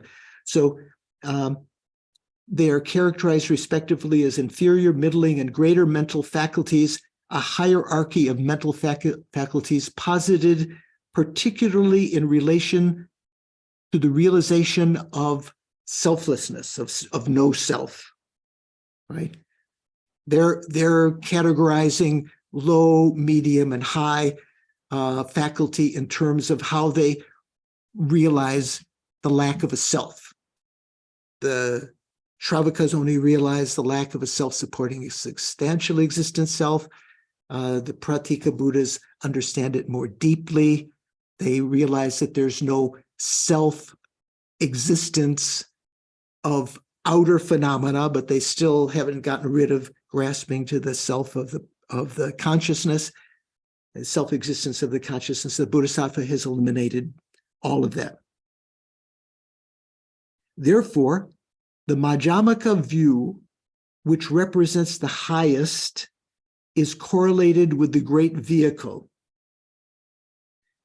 The Chittamatra view is correlated with the medium vehicle, the Pratika Buddhas, and the lesser vehicle is correlated with the lowest view, namely the common level understanding of selflessness of persons, the lack of a self-supporting, substantially existent person. Though this is how they are defined in that text, in the Abhisamayalankara, this is not invariably the case. Even from the position that accepts that the view of suchness is present in all three vehicles. Who says that the view of suchness is present in all three vehicles? Mikael, you know? Tsong Khapa. Yeah, well, yeah, Chandrakirti and Buddhapalita, and Nagarjuna and so forth. So the Prasankika point of view. Where does it say? Even from the position that accepts that the view of suchness is present in all three vehicles, that would be the Prasankika point of view, it is no contradiction to say that there are three levels of mental faculties defined on the basis of whether, for instance, one can penetrate the view of suchness in a swift manner. You can still talk about three different kinds of faculties. You know, generally we talk about, lesser faculty and greater faculty, right? Like when we talked about bodhicitta, those of lesser faculty usually rely on the argument of, all sentient beings having been one's mother and kind and so forth, the 7 aspects to develop bodhicitta. And those of sharper faculties, because they can penetrate emptiness, they can use the method of equalizing and exchanging self and others. Here is talking about even a third category. You could say sort of those of lesser faculty, dull faculty, medium faculty, and sharp faculty in regard to how swiftly they can penetrate the view of suchness. Okay, so there's no problem. Then, given that that ornament of realization, the Abhisamaya Alamkara, differentiates the inferiority and superiority of the Pratika Buddha and Bodhisattva vehicles, respectively. So the Bodhisattva is superior to the Pratika Buddha on the basis of whether or not clinging to the true existence of the subject is eliminated. The Bodhisattvas eliminate the grasping to the true existence of the mind, the subject, whereas the Pratika Buddhas don't, according to Abhisamaya. The view of selflessness taught in the Abhisamaya Alamkara cannot be described as the Chittamatra view, as it is the case with the ornament of Mahayana Sutras and the 2 differentiations. What is that saying? Is that completely out of left field? Those of you who live in Europe don't know what out of left field means. It's a baseball analogy, right? It's out of nowhere. So what is saying is that when you talk about the 5 texts of Maitreya, some of them seem to be, like say, for instance, the Mahayana Sutra Alamkara. Alamkara is the same word as in Abhisamaya Alamkara, means ornament of the Mahayana Sutras. And the 2 of the other texts, the Uttanamche and the Chuni, what is it? Chutang Chuni. Chudang Chuni Nampacheba. So the Madhyanta Vibhagna and the, what is it? Dharmata. Dharmata Vibhagna. So there are 2 texts of these 5 texts that talk about emptiness from the Chittamatra point of view. Also the Mahayana Sutra Alamkara. Generally, you have to say that all 3 of those generally are Chittamatra texts. You know, they're kind of explaining these things in terms of Chittamatra.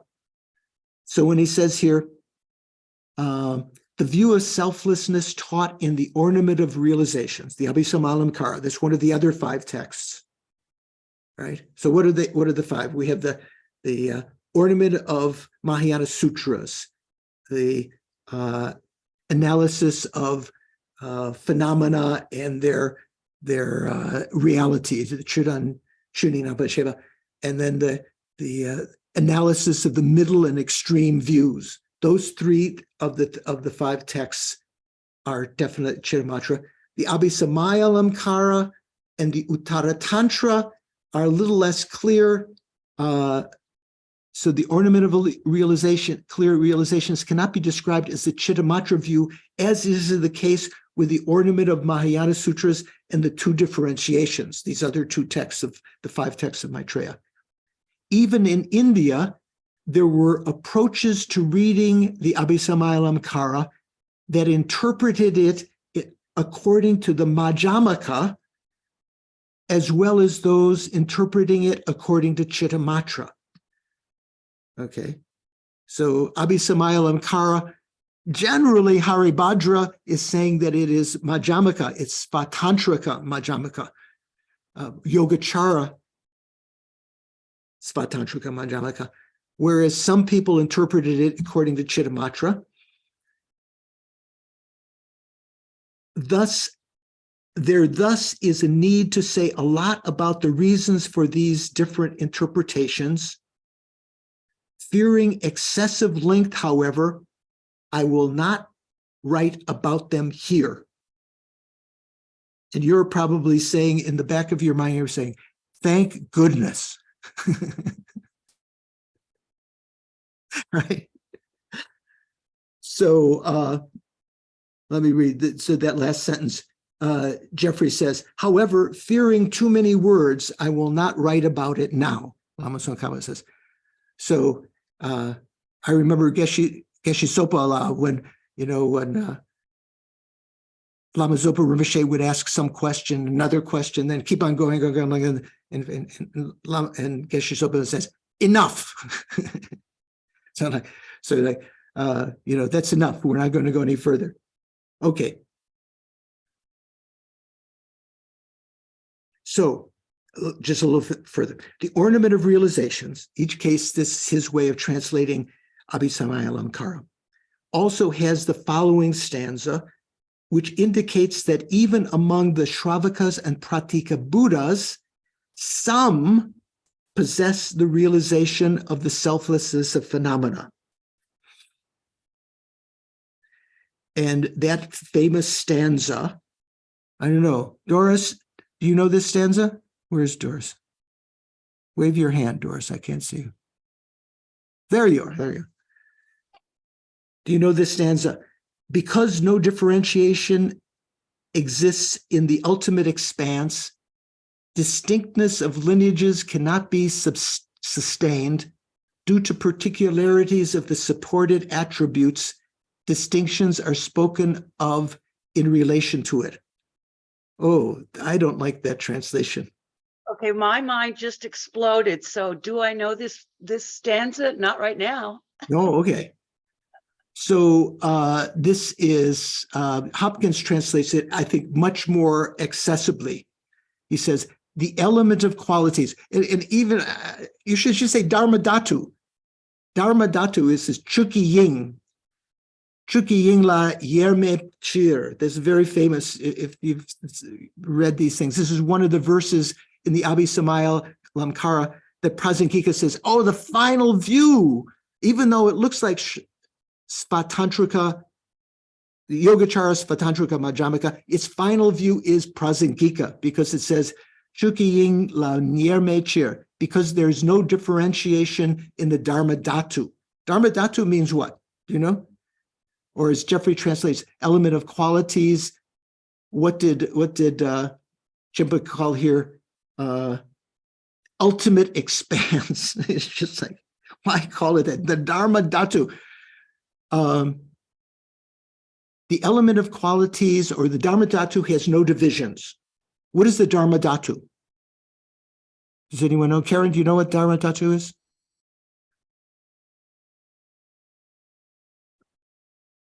No? You don't want to even unmute to say no. Okay, that's good. That's good. Rachel, do you know what Dharma Dhatu is?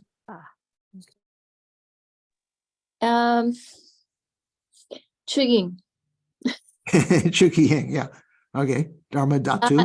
It's sphere of phenomena, sphere of it's Right. So but I it's still fuzzy. yeah, so it has different meanings in different contexts. When we talked about tenets and we talked about the 5 aggregates, the 12 entrances, and the 18 dhatus. Do you remember that from Mind and Mental Factors and from tenets? Stephen, do you remember? 5 aggregates include all what? All what kind of phenomena can be found in the 5 aggregates? Nadine? Impermanent. All impermanent phenomena. Right, okay. All phenomena can be found in the 12 entrances and the 18 dhatus, or elements, dhatus. So one of the, say the 12 entrances means what? What are the 12 entrances? John, do you know? The ayatanas? Is that the right? Ayatanas, yeah. And, okay, the gemje. What are they basically? They are consciousness, the eye consciousness, and the thing that it apprehends. No, okay. No. We talk about the 6 faculties. Like say the eye faculty and the 6 objects. So there's eye faculty, ear faculty, nose faculty, tongue faculty, body faculty, mental faculty.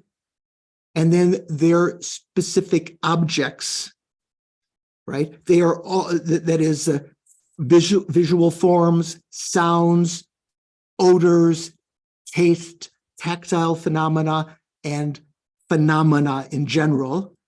Those are called the 12 entrances because they give rise to consciousness. They're entrances to consciousness. The 18 dhatu adds the six consciousnesses. Six consciousnesses also. So the Dharma dhatu is the object of mental consciousness, according to that, right? Dharma dhatu. You have Rupa dhatu is the objects of eye consciousness and so forth. And the Dharma dhatu, according to the 18 dhatus, refers to the particular objects of consciousness.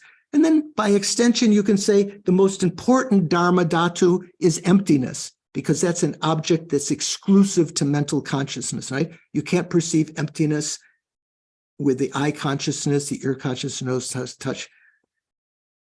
Okay, so extending that in the Mahayana, Dharma dhatu generally is a synonym of emptiness. Okay, so here it says, Chukiying la yeme chir.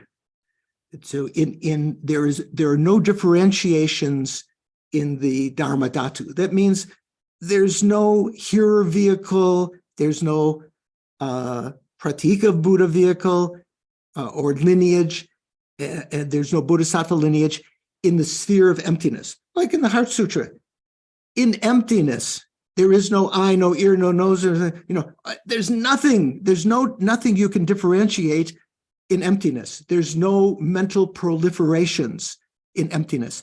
When you have a direct realization of emptiness, there's no differentiation of relative phenomena. So that's what this verse is saying.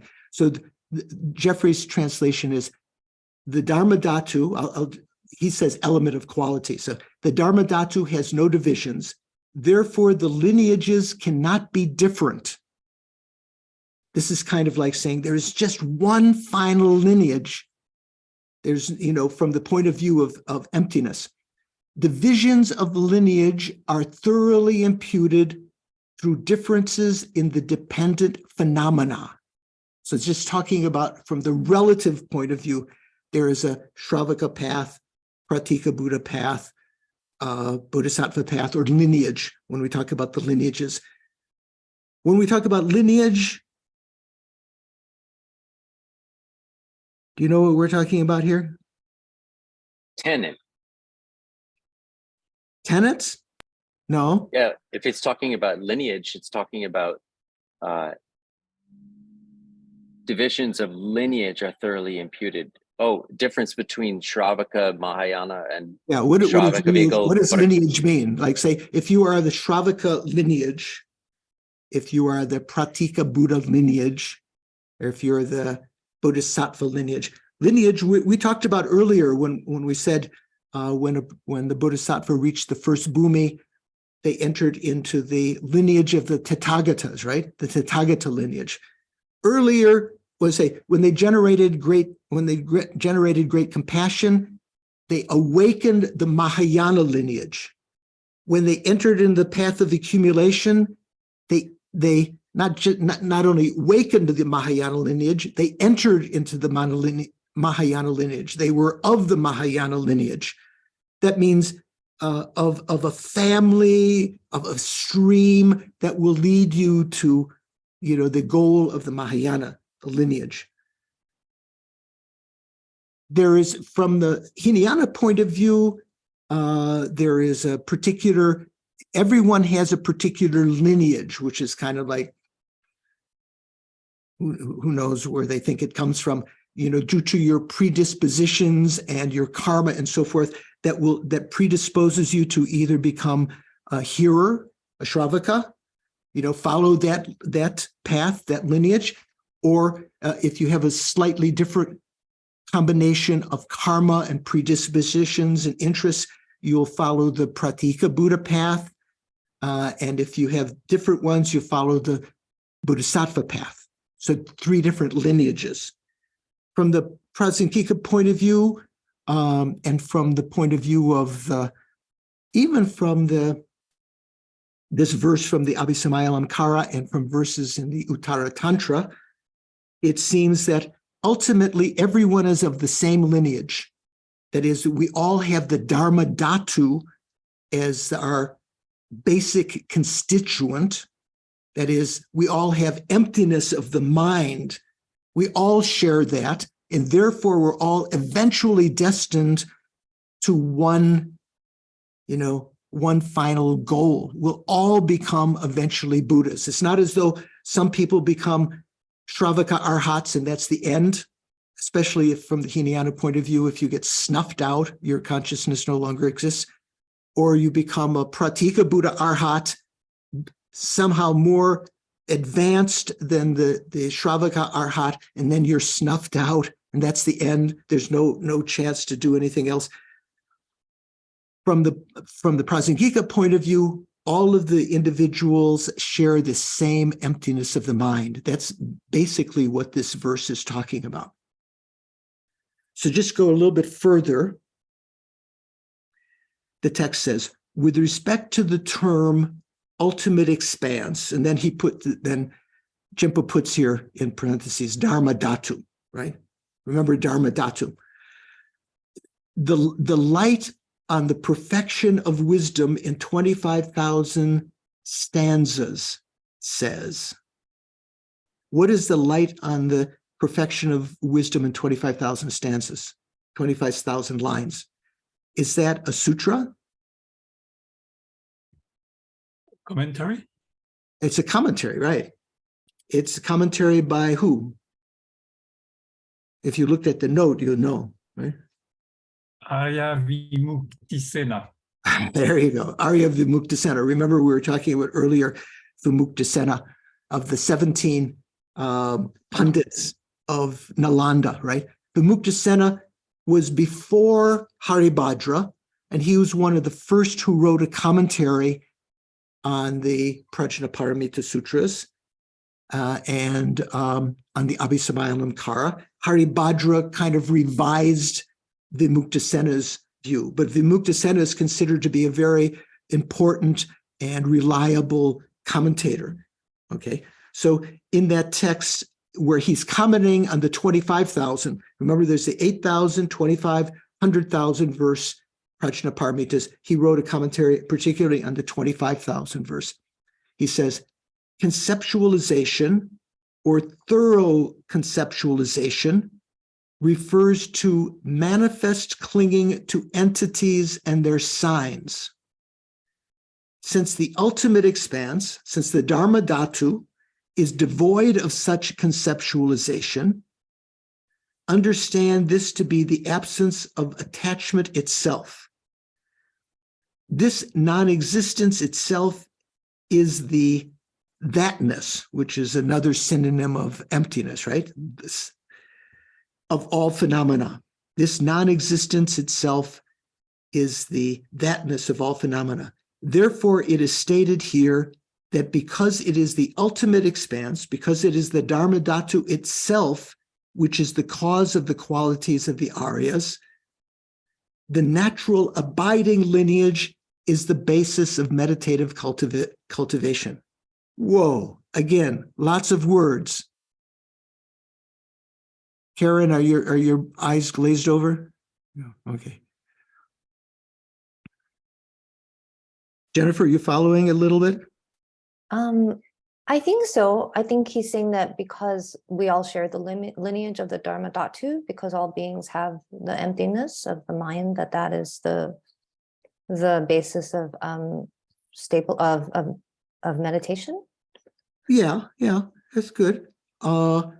So in that verse, the naturally abiding lineage, you may remember when we do our morning meditation, our motivation at the beginning, I mentioned that the conventional clear light nature of the mind is called the developmental Buddha nature.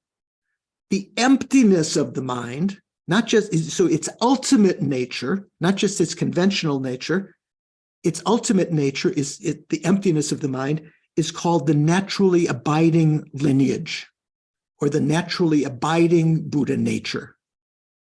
You recall that? Does that sound familiar, Ron? No? Okay. So when we talk about lineage and nature here, we talk about Buddha nature. The conventional Buddha nature is just the conventional clear light nature of the mind. The fact that it doesn't pose any obstruction to the arisal or absorption of objects back into the consciousness, of thoughts into the consciousness, appearances into the consciousness. The ultimate Buddha nature is the emptiness of the mind, not just its conventional nature of clear light, but its ultimate nature of clear light, meaning that it is empty of inherent existence. So from the point of view of Vimuktasena's commentary, this stanza, this comment is very famous also, talking about that. Now, let me go back. Sean has had his hand up for a while, as long as he hasn't driven off the road, because he's in his car, I think. Sean, what's your thought?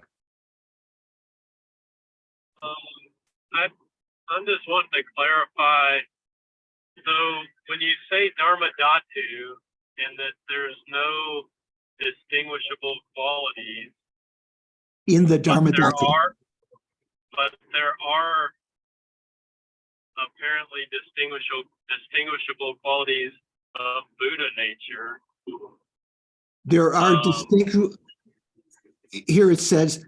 So the way that Jimpa translated it, let me give you how Jeffrey Hopkins translated that. The Dharma Dhatu has no divisions. Therefore, the lineages cannot be different, in emptiness, ultimately. Divisions of lineage conventionally are thoroughly imputed. That means they're conventional. When you impute things, that means they're conventional, right? You're talking about conventional things. Divisions of the lineages of hearers, Pratika Buddhas, and Bodhisattvas are imputed through differences in the dependent phenomena.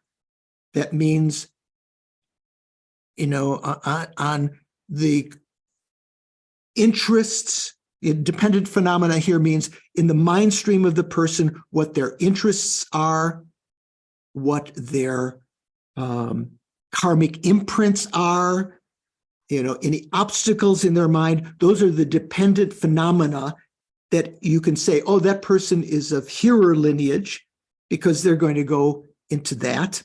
You can say that person is a Pratika Buddha lineage because they have interest and karmic imprints and so forth to follow that path and so forth. But ultimately, in the Dharma Dhatu, that means in emptiness, there are no divisions. So like in the Heart Sutra, when it says in emptiness, there is no I. That doesn't mean there is no conventional I, the orb of the I faculty. It means that there is, in emptiness, there is no appearance of I. There is no appearance of ear.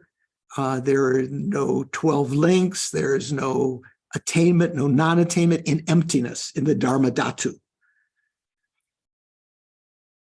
So Jose Cabezon translates that verse in his Dose of Emptiness, page 221, if you'd like. So he has it as an opponent saying the first two lines, because there are no distinctions in the Dharma Dhatu, the lineages cannot be different. And then he has the second two lines as a reply. We express their divisions, their difference, because of the peculiarities of the dependent phenomena. That means the qualities of the particular person. Sean, you're not finished? Did that help a little? Well, I guess I'm still having difficulty understanding, when we talk about the qualities of Buddha nature, are those conventional aspects of Buddha? Like, No, so when we talk about Buddha nature, we talk about two kinds: conventional Buddha nature and ultimate Buddha nature, or conventional lineage, Buddha lineage, ultimate Buddha lineage. Conventional Buddha lineage, all beings have the conventional clear light nature of the mind, the fact that it is not stained by the klesha, that the klesha are adventitious. They're not part of the mind. The mind can eliminate them, right? Ultimate Buddha nature refers to the emptiness of the mind, which all sentient beings have from Prasangika point of view. All beings are empty of, their minds are empty of inherent existence. That allows them to become Buddha.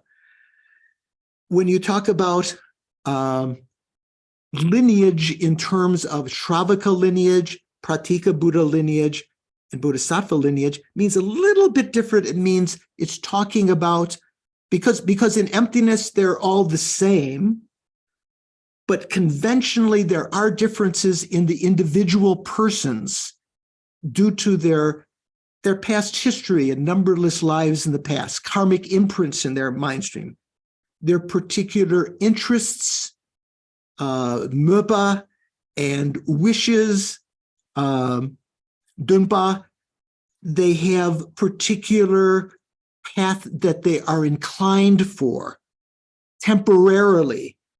If they achieve that goal of the Shravaka path or the Pratika Buddha path, their goals of nirvana, eventually from the Prasangika point of view, they will eventually be awakened and enter the Mahayana and achieve the goal of Buddhahood eventually. So from the Prasangika point of view, there is one yana, eka yana. Eka means one, right? The single yana that leads to Buddhahood. Everyone is of that lineage. Let me leave it there with your question, Sean, and just ask John. You had a question also you were going to ask? If it's relevant to this, I'm not sure it is.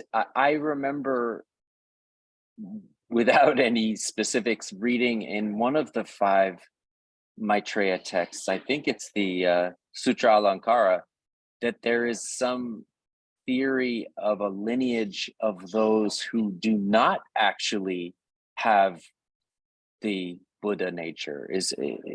Can you?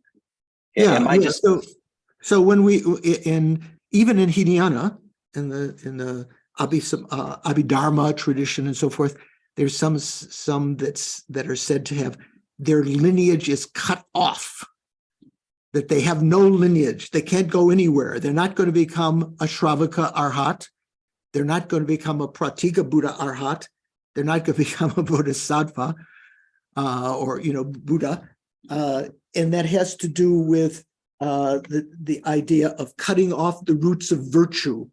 What that means is some people are so bad, they have cut off the roots of virtue in their consciousness, so they can't do anything good in the future. And so they're destined to remain in samsara forever. That's cold. That is cold, isn't it? No one wants that. Julie, that sounds pretty bad, right? Destined to remain in cyclic existence. So that is a little bit, maybe in the Chittamatra point of view, which the Mahayana Sutra Alamkara is written from partially. That's kind of its general tenor. There may be, it is talking in the Chittamatra, we do talk about these different lineages. We talk about the Shravaka lineage having an endpoint, and the Pratika Buddha lineage having its endpoint, and so forth. So there are, according to that, besides those 3 lineages, there are also whose lineage has been cut off. But Prasangika doesn't accept that. Even if you're the worst of the worst, and some of you are secretly thinking, that's me. Even if you're the worst of the worst, you can always, the Buddhas will appear and leave imprints in your mind to slowly get back on your feet again, create some virtuous karma, see the value of generosity and so forth. Okay. So let's leave it there. So we're going to start next time in this section where it says, given that the ornament of realization differentiates inferiority and superiority and so forth. And who can tell me in Jimpa's text, what is that? What page is that? 103. That's 103. So you can make a note in Jimpa's text. And Hopkins' text, does anyone have that open? What? I think it's 178. 178? Okay. So we're going to start next time. And I'm going to highlight that. Okay, good. So how are we doing? Your mind completely frozen up? Anyone have a thought, a question? Qualm? Nadine, what do you think? The idea that some people are so bad they will remain in samsara forever is probably related to the different ideas if samsara will ever be completely empty or not. Yeah, yeah. Sometimes there are different views about that. Is there an end to samsara, or is there not an end to samsara? So from the Abhidharma point of view, if you accepted that there were some people whose lineage was cut off, there's no end to samsara. So still, from the Prasangika point of view, there is this end of samsara. Everyone will eventually become enlightened, not just an end of samsara in the sense that everyone has attained at least liberation. Everyone will have achieved enlightenment, but that's such a long, long way from now. It's almost like endless, right? Okay. So I think Tuesday, is the full moon of Sakadawa? Where's my calendar here? Is that right? Anyone know? Not next week, the week after. Yeah. Oh, yeah. 7th, March 7th. 7th. March 7th. Right. March 7th. We have class on the 4th, and then on the 7th will be full moon. So we are now in this month of Sagadawa, the special month where so many of Buddha's special activities took place, his birth, passing away, achievement, enlightenment, and so forth. That the karma of virtues done this month are multiplied. So, and on the full moon, which is, what did I say, March 7th, is even more multiplied. So if you're saving up, you were about to do some virtuous action, save it up for that day. Let's finish with the dedication prayers. Mary Ellen, you could put up.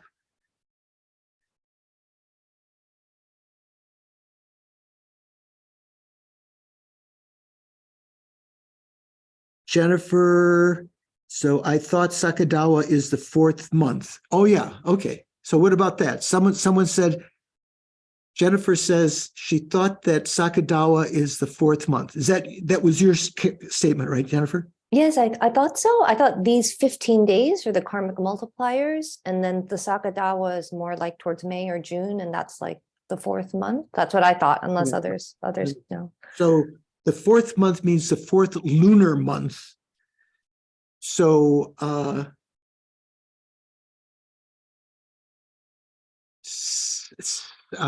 what are we talking about? We're talking about. We're in Losar. It's the 15 days of miracles of Losar. Come again? 15 miracle days of Losar. Who's saying that? It was Rachel. So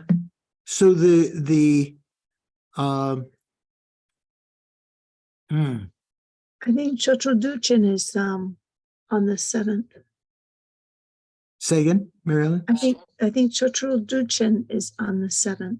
The day of miracle is on the 7th, and we're right now in the 15 days right after Losar, right after Sakadawa. Yeah, the day of miracles is something Right after different. Losar. Yeah. That is when Buddha, having been taunted by some non-Buddhist yogis who had miracle powers, had been taunted for, weeks or months or maybe even a year. Finally, he decided to, destroy them all by not destroy them in terms of, killing them or something, but, put them in, show that his miracle powers far surpass them. That's not what's happening right now. Let's put up the prayer, the dedication prayer, prayers, and the dedication and the long life prayer. Just after that,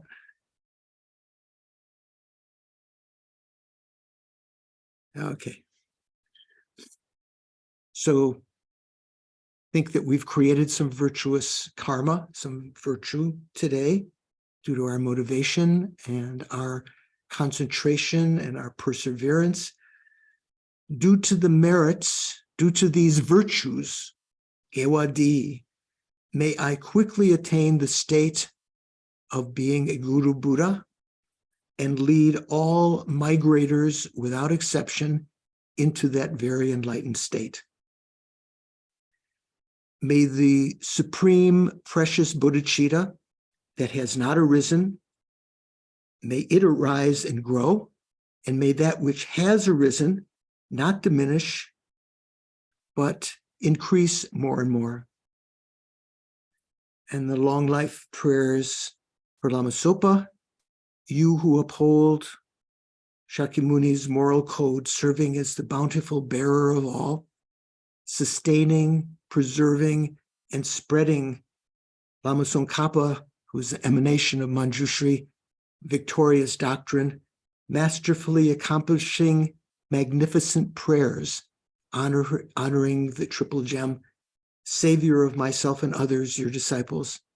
Please, please live long. And finally, to all our teachers, you who are eyes for me to view all the infinite scriptures, you are the supreme gateway for fortunate ones traveling to liberation, engaging with skillful means, moved by love and compassion, all illuminating spiritual friends, please live a long and stable life.